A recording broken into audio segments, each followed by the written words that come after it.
Hey guys, Frank here with TITHE.LY. It is great to come to you one more time. It is about 9 o'clock in the morning Pacific time. I'm joined by Josh Irmler. He's the senior pastor of the Fresno church.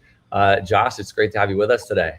Hey, we're glad to be here, man. I'm looking forward to our time together. Yes. We've been spending some time talking to, church staff, church leadership, volunteers even, just about like what it's like to do church online, like church in the COVID-19 era, as we're all sheltering in place and doing church at home and just all of that. So I'm really excited today to talk about kind of creating an engaging online experience for your guests and obviously your members and your regular attenders of church.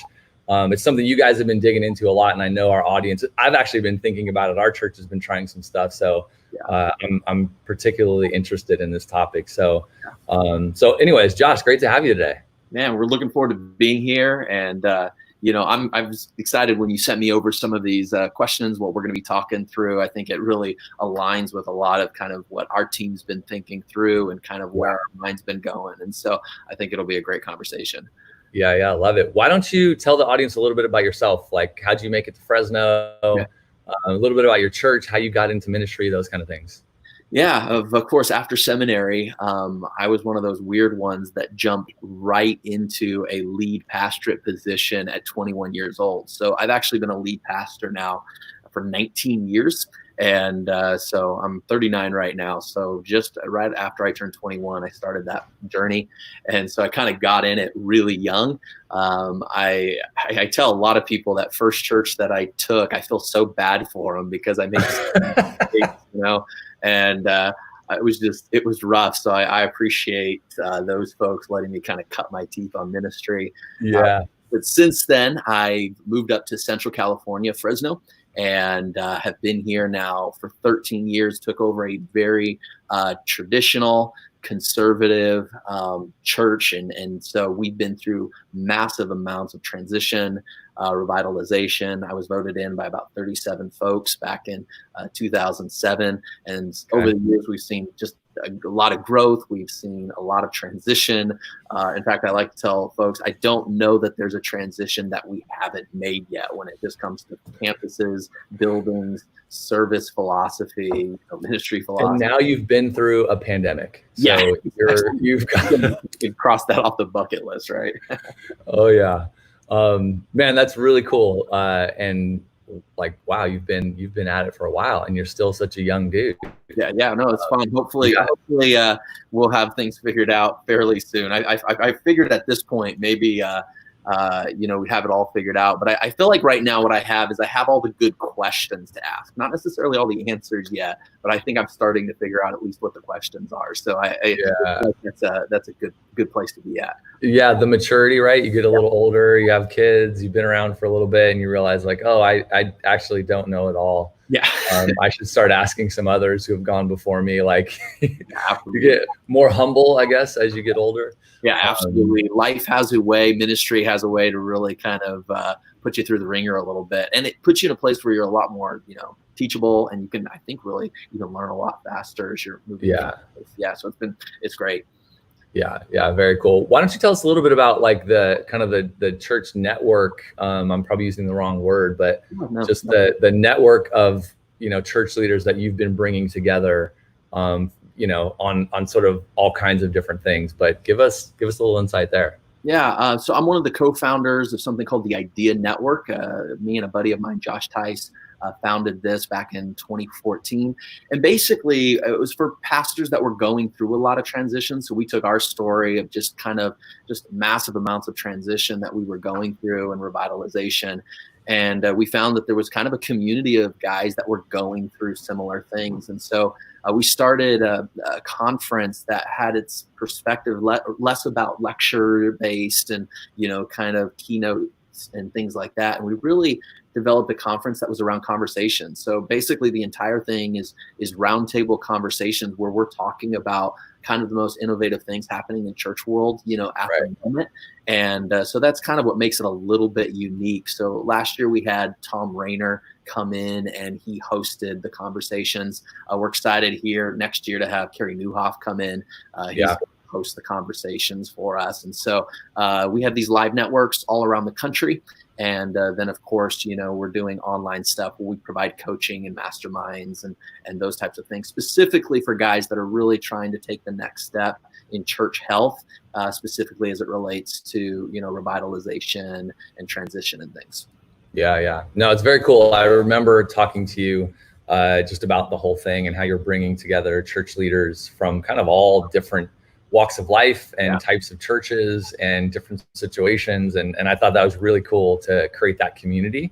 And even the conversational style, instead of it being lecture based or a big kind of it's been really cool. In fact, I'll tell your audience, if they want, they can go to ideanetwork.church/free book. And we have a book that we've released called the Best Ideas for Church Ministry in 2020. So just kind of a gift for them if they want to jump there. That's ideanetwork.church/free book. And we'd love to get that in their hands. Yeah, that's perfect, man. And we'll make sure, I'm sure Jesse or Caroline or somebody is in the comments right now. So we'll make sure they post that link in the comments either now or we'll do it when the show's over. And for sure, anybody who's watching now, if you guys are live with us, we'd love to see your comments. Give the show a like, help us spread the word. We've been doing these conversations every day for the past, I think we're on week 3. And they've just been awesome. I'm getting a lot out of them. I hope that the people that are watching either live or even the recorded versions are able to capture some nuggets of what to bring back to their church, because they're just hearing from church leaders all over the place, right? Different sizes, different shapes, different locations, different situations. So if you're watching the show, give it a like, shoot us a comment. If you got questions, try to get to those.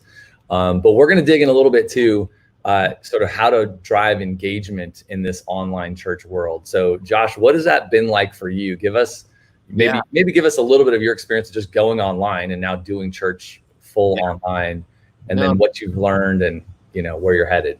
Yeah, for sure. I think like a lot of guys, we had been doing live stream for years. I think we jumped on that bandwagon pretty early. We had the Mevo camera set up, one shot Mevo, that was our church online experience. So we were doing it, but we were rookies at it for sure. Yeah, so we had done that. And so when we hit this whole quarantine time, I think we really went back to the drawing board to ask ourselves, if this thing ends up going for more than the 2 or 3 weeks that they were originally saying, because we had kind of a hunch that maybe this would last 6, 8, 12 weeks or even more. Right. We really asked ourselves then, what challenges were we going to face at that point? And could we start this whole process in a way that would kind of help us mitigate some of those challenges that we might face down the road? And so what we were noticing is that most ministry leaders were taking one of 3 approaches to church online. They were either doing pre-recorded, so they were pre-recording a service and either putting it out on YouTube or on their Facebook page or something like that. And that definitely had its benefits because you could polish it up, you could make it look good. There was a lot. And I've talked to a few pastors in that bucket. Sorry to interrupt. In that bucket about they started live and then they quickly moved into a fully pre-recorded, produced experience because they wanted to make sure that the experience from a I don't know, just entertainment value perspective, in a sense, capturing your attention, keeping you engaged, was very high and very good. That's their they've gone that route. Yeah, that was their priority. And so that type of pre-recorded service really lends itself to having high production value, to be able to polish it up, to give off a sense of real excellence. And so that was one we saw. The second we saw was, of course, live stream, which I think the benefit of live stream is it comes off much more organic. It comes off much more, real. It has this sense that, that we're kind of, all right, this is just kind of raw. And I think there are some benefits to that as well. And then the third approach, which was much more rare, was a live interactive broadcast. And this was really interesting to us, using, conference call technology like Zoom, or, here we're in StreamYard right now, kind of having this interactive conversation. And so we really felt like our number one priority as a church was not so much production value, which historically that's always been a big deal to us, to have a high level of excellence, to really polish things up, to put out something that would be super high caliber. But we felt like going into this quarantine with everybody being isolated, being in their homes, not feeling as connected, we really felt like for us, our highest priority really needed to be developing a sense of solidarity, of community, of connection. And so having an interactive broadcast for us was something we felt like, okay, this might allow us to meet that need, unlike a pre-recorded service or even traditional live stream. And so really early on, in fact, starting the first week, we just leaned 100% into Zoom calls, and we literally have hundreds and hundreds of people on a Zoom call every Sunday morning. So a full church on Zoom. Everyone's there. Everyone's faces. It is. Camera issues. Forgot to put your pants on. Didn't mute the thing. Like all the we can tell you some stories too that we've already had that are right along those lines. Give me one or two. Give me one or two of the best. So Sunday, this happened Sunday, and remember, there's hundreds of people on this call. And it's over the weeks we've really been able to polish it up. So it's gotten better and better. And now I think even some folks would even maybe not know that it was live, because we just several cameras and production value. It's like a live news set, it's really, really cool. But Sunday we're sitting there, and all of a sudden this lady who attends our church was in the service. She was there. And of course there's, you're tons of pages. So this is just one little square. Right. Exactly. But one of our associate pastors noticed that she must have gone up to, use the restroom or something in the middle of the service. And we see, and her husband, who doesn't go to our church or anything like that, all we see is him come down, apparently whatever he was wearing to bed that. And he comes waddling through, and then you see something on the screen catches attention. I'm preaching, or whatever. And so he comes to the screen, and he's got, no shirt on. His hair's looking all crazy. And you can realize he has no idea that this is being streamed to the world. And this is like live on the internet right now. And he's like tinkering with the. Yeah. And he just had no clue. And apparently his wife didn't fill him in on the fact that this was not a pre-recorded or live stream. This was indeed a interactive broadcast that he was So, and stuff like that happens, on a weekly basis. So we have guys on the team that when those things come up, they're ready to pause that screen, So we have a whole team of guys that are managing that from the back end. You can create, co-admins in some of these conference call technologies. And so that's been a big part of this process, is literally setting up a team of people who are dealing with all of the tech issues. And it literally takes probably 5 to 6 guys to run this broadcast live in real time. So we got camera guys, we got guys who are running, the OBS and the computer and putting together all of these.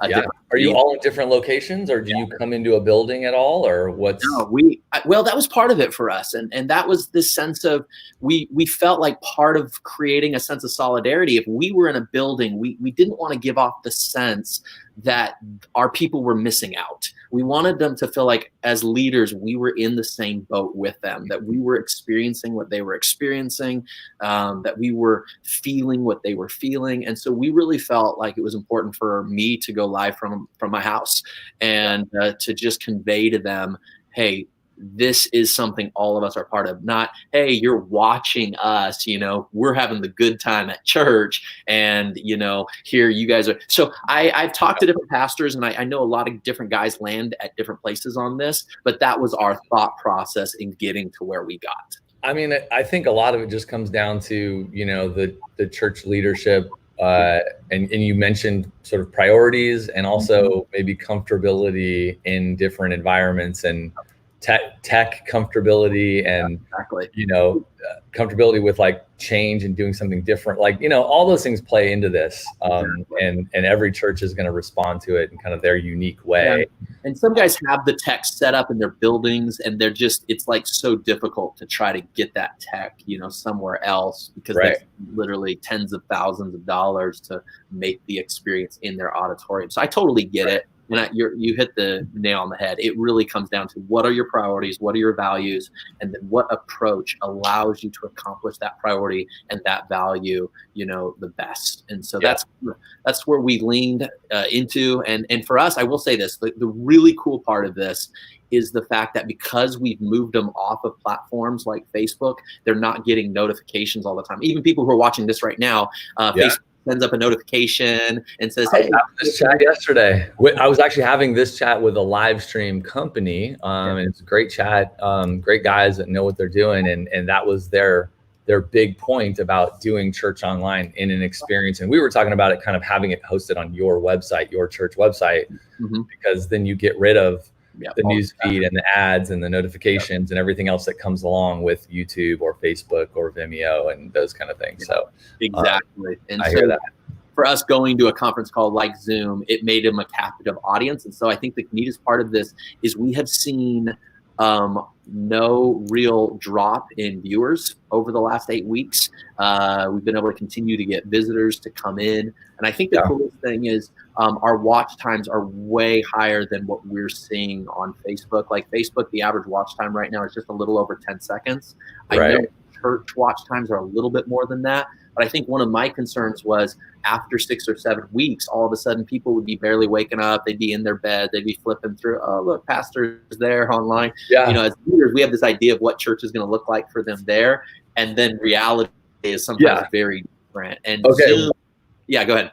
Well, so you just sparked the thought. What's your thinking of how people are experiencing church, right? So I've heard the comments of like, oh, let's all stand up or whatever. And I'm like, we're at home. Like I'm washing dishes or I'm handling a kid or I'm not getting up. Like I'm staying right here on the couch or whatever, or we're making breakfast and doing worship. Like all of those things are happening for us in our house, right? It's not like I'm sitting at church in a seat doing service. It's very different. Yeah, exactly. Yeah. So my perspective on that was the fact that I felt like there was a linchpin with conference call technology, that if people would turn on their screen, there would be a dozen other things that would automatically happen because of the psychology of it. And so that was where we leaned into this. I knew that if they turned on their screen, they would be more likely to stay on longer, that they would watch it longer because they knew people were watching them, and there's this positive peer pressure, just like you have at a church gathering. So they turned on their screen. It also meant that they were going to be a little bit more intentional about zoning in, really putting away distractions. So instead of having to talk about, hey, sit down and stand up and this and all those, and so worrying about that, we weren't worried about one thing: turn on your camera. And if you turn on the camera, that just took care of like a dozen other things. It's so true. Because we could be having this chat right now and I could be like washing the dishes and it would be, I could still be there, but it doesn't matter. But because we're on camera, it changed. Yeah, I'm here. Like there's no, I'm not going to be on my iPhone with you and wandering around the house. Exactly. That's a great point.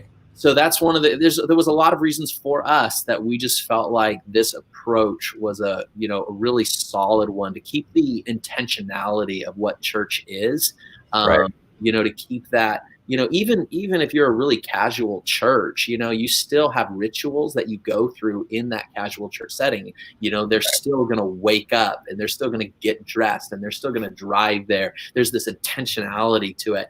And that was a big fear of mine, is that over these weeks, people would lose that subconscious intentionality of gathering in church. And so this really has made it like we don't actually live stream our services right now.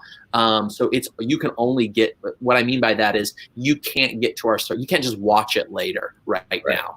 So we don't post it online. You either get there at 10:30 and are a part of it, or you miss church. And so we wouldn't normally do that. That's just something we've done for this season, but it's just to keep that, hey, And we'll go back to it after all this. It's just for us, for our church family, we really wanted them to see this as being an important. And so we were, for this season, really to force them to learn the technology and get into it. And I know a lot of people would disagree with me on this one, and I get that.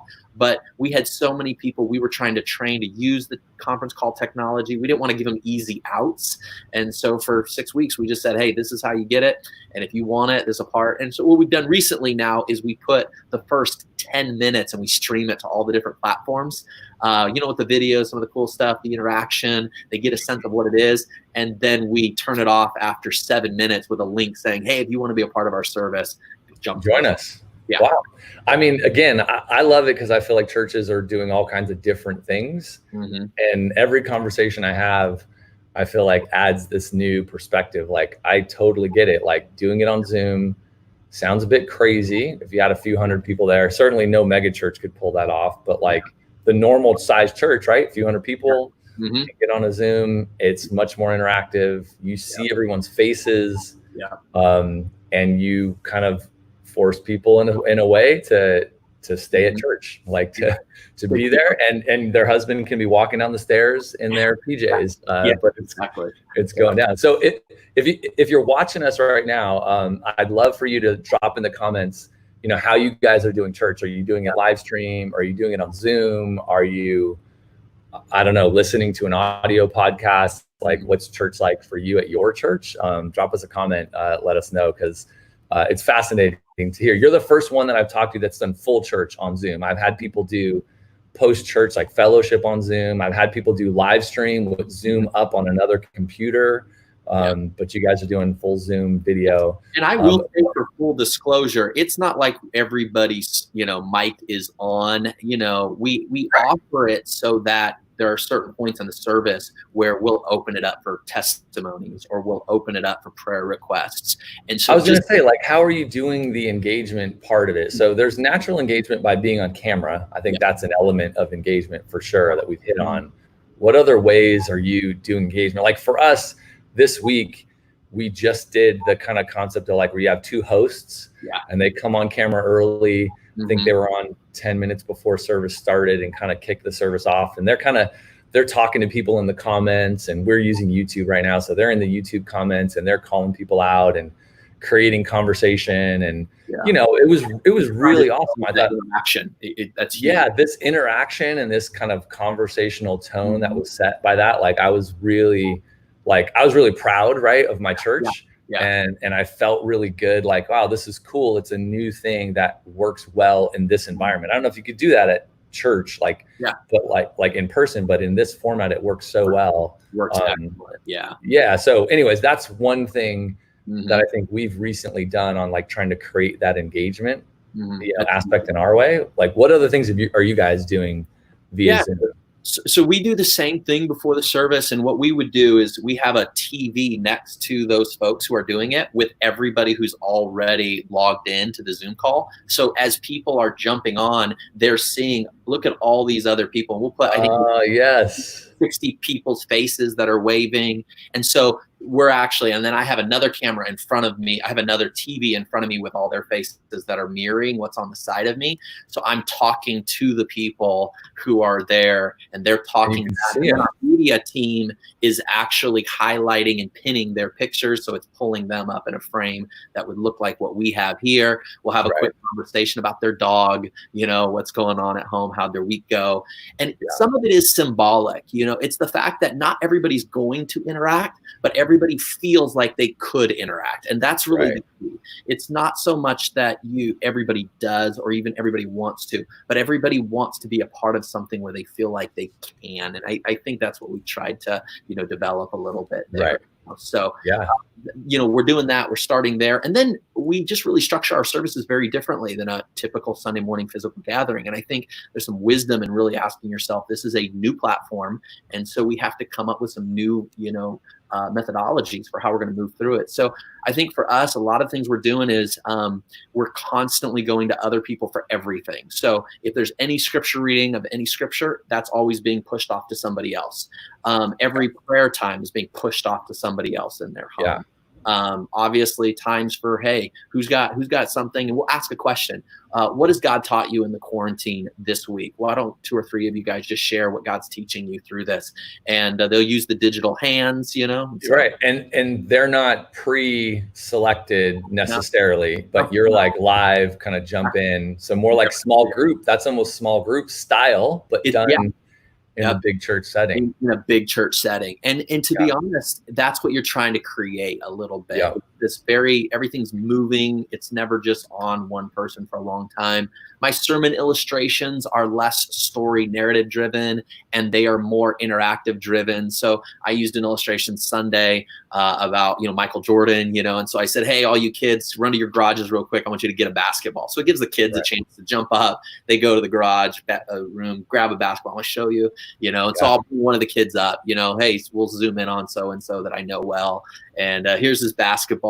Let's talk about that for a moment, you know?